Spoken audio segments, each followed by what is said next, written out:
Salah satu aspek yang sangat penting kita pahami kalau kita belajar administrasi, belajar manajemen, belajar organisasi adalah komunikasi. Ya. Kalau kita lihat buku literatur administrasi, manajemen atau organisasi, selalu ada pembahasan mengenai komunikasi. Memang komunikasi ini tidak bisa dipisahkan dengan semua aspek kehidupan manusia.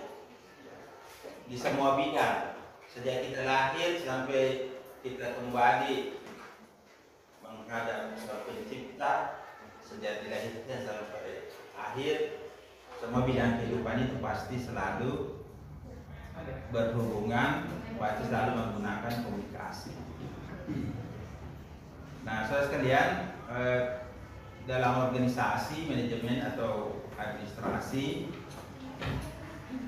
ada beberapa bidang yang langsung berhubungan dengan komunikasi. Misalnya komunikasi organisasi, ya. Kalau kita bicara komunikasi organisasi, maka kita membicarakan bagaimana menggunakan komunikasi itu dalam organisasi, dalam prinsip-prinsip struktur dan kerja organisasi. Tapi bisa juga kita menggunakan komunikasi itu sebagai multidisiplin, ya.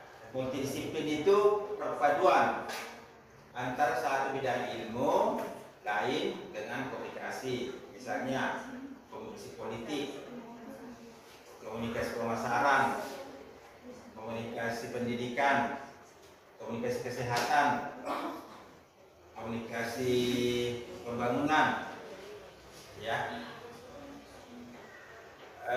Saudara sekalian, pada prinsipnya bidang apapun yang kita kaji mengenai komunikasi, prinsip komunikasi itu sama. Jadi kita nyorang komunikasi, kemanapun kita pergi, prinsip komunikasi itu sama. Baik definisi, komponen-komponennya, sistemnya, dan sebagainya. Yang pertama, kalau kita mau memahami komunikasi itu, kita perlu mengetahui definisi atau pengertian komunikasi. Banyak sekali pengertian komunikasi. Tapi saya sendiri memberi pengertian komunikasi itu adalah proses, ya, proses pertukaran pesan, antara komunikator sebagai sumber dengan komunikan sebagai halayak melalui media atau langsung, ya, melalui face to face atau melalui tatap muka, secara interaktif atau dua arah, ya, untuk mencapai kesamaan pikiran, sikap, perilaku sesuai dengan konteks yang diharapkan. Kira-kira itu.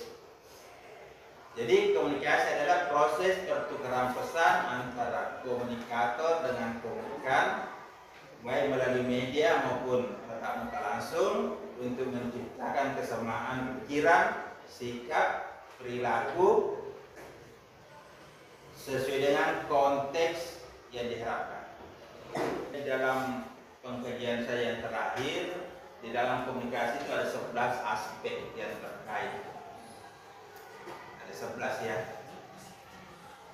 Ya, saya sebut sistem komunikasi. 11 itu kita mulai dari satu komunikator, ya, komunikator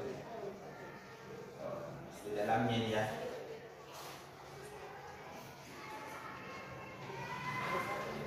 Komunikator, sumber. Yang kedua, pesan.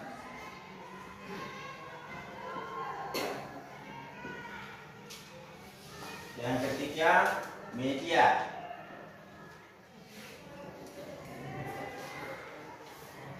Yang keempat, halayak.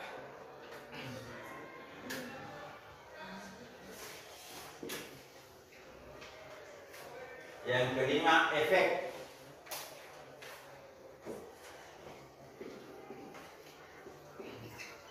Ya. 6, feedback. Feedback ini umpan balik. Ya, feedback, umpan balik. Kemudian ada noise.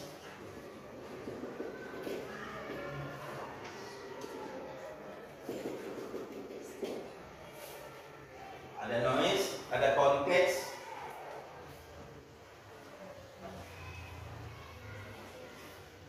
Konteks. Ada lingkungan. Kemudian ada regulasi. Ada etika, ya.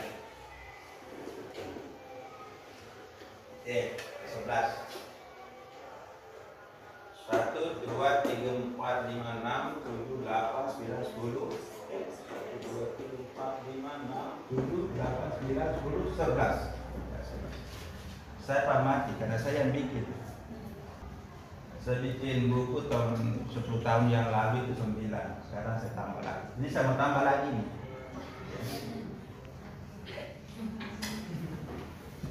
Nah, saudara sekalian, ini kita mau pakai di mana saja bisa.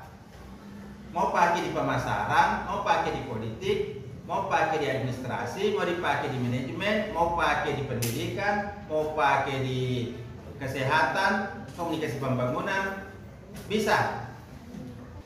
Karena pasti komponennya ini ada. Nah, itulah komunikasi. Jadi kalau kita komunikasi kemana-mana, insya Allah kita punya bidang ini terpakai. Nanti yang membedakan itu konteks. Di mana komunikasi itu diterapkan.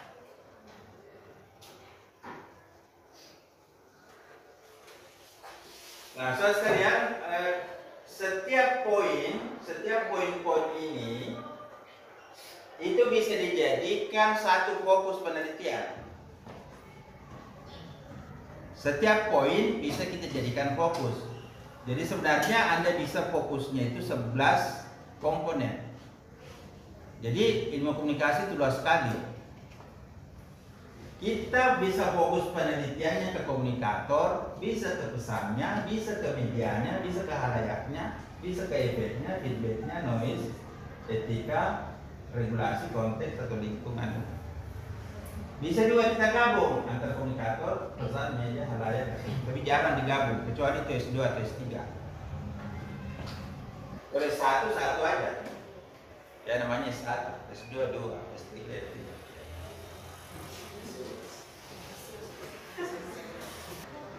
Nah, saudara sekalian, kita belajar bagaimana menggunakan komunikasi di dalam organisasi atau di dalam manajemen atau di dalam administrasi. Apa yang membedakan? Kalau misalnya kita menggunakan komunikasi ini dalam meneliti, mengkaji atau meninjau organisasi publik.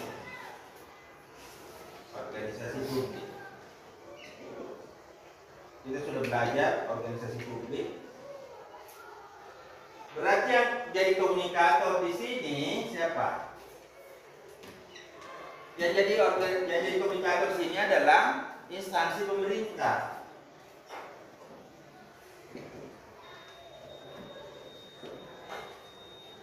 Instansi pemerintah itu banyak, ya. Kalau secara umum, baik eksekutif, legislatif, yudikatif itu pemerintah. Tapi kalau secara khusus, yang disebut pemerintah adalah eksekutif, mulai dari presiden sampai ke bawah. Tidak termasuk DPR, tidak termasuk pengadilan. Tapi kalau secara umum, semua organ negara itu adalah pemerintah. Ya, jadi instansi pemerintah ini kalau kita ambil dalam arti sempit, Ya, mulai dari presiden, gubernur,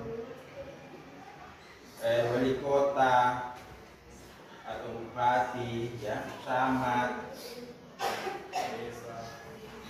lurah, desa, ya, RW, RT, ya, dan yang ada di situ selain itu. Ya. Jadi komunikator adalah instansi pemerintah sebagai sumber pesan. Kalau kita misalnya komunikasi pendidikan, di sini kita teliti dosen, guru, berarti dosen, guru sebagai sumber pesan. Oke? Kalau misalnya kita teliti komunikasi kesehatan, mungkin dokter, mungkin siapa sebagai sumber pesan. Perawat, ya, yang memberi penyuluhan, dokter yang memberi nasihat. Kemudian pesan, ya. Kalau instansi pemerintah, tentu informasi pemerintah. Informasi pemerintah. Nah, informasi pemerintah itu banyak. Sudah kita belajar kemarin apa? Ada kebijakan, informasi kebijakan, apalagi pelayanan, apalagi mungkin juga ada informasi-informasi kegiatan-kegiatan rutin, informasi kegiatan. Ya. Ini isinya, jadi pesan itu isinya.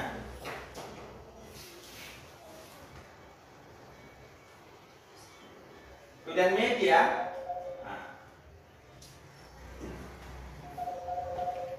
media ini itu bisa kita kategori dua dulu. Yang pertama media massa atau all media. Yang kedua media online atau new media.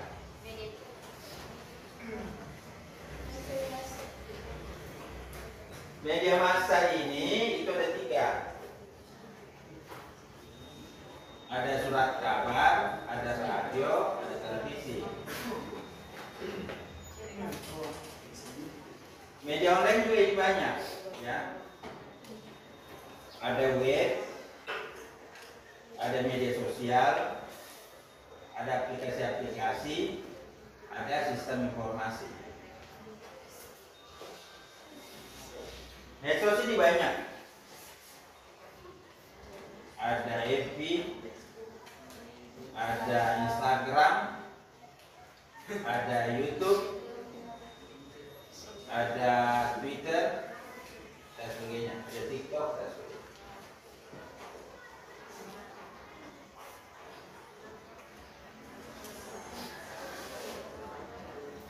Halayak, ya. Kalau halayak, ya ini siapa yang menjadi sasaran?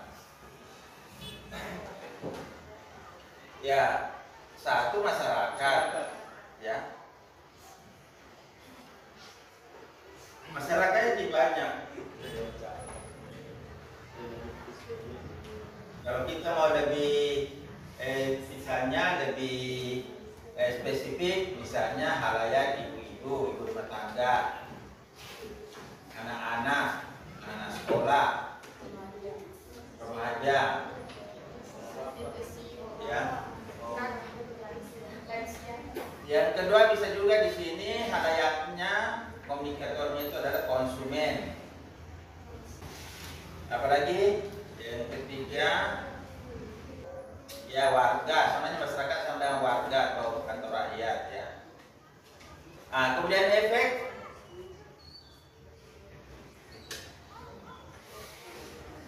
Efeknya di sini prinsipnya ada tiga: satu kognitif, dua afektif, tiga konatif atau psikomotorik.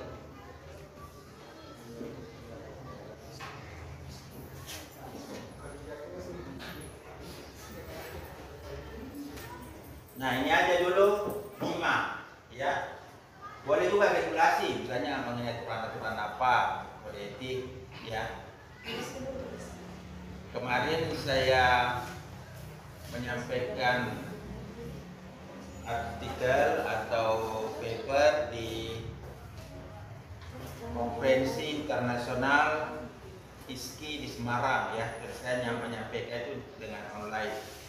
Yang saya teliti itu etika komunikasi antara pengguna media sosial.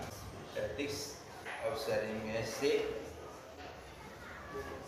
between user in interaction on media sosial.